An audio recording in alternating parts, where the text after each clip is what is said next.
سامسون فرقش همی که سامسای اویغوری گفته نامش برآوردگی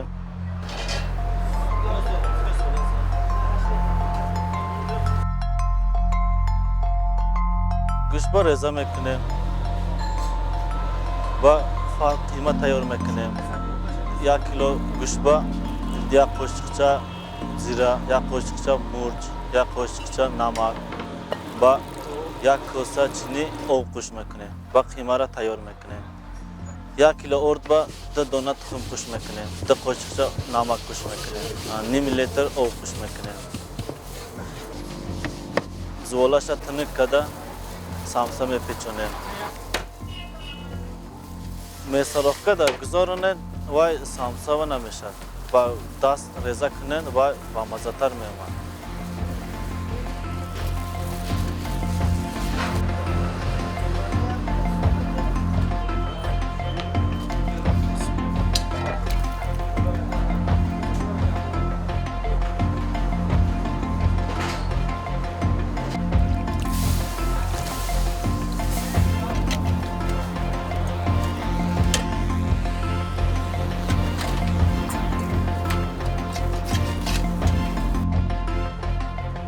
سامسا را اما نمودش میتونیم.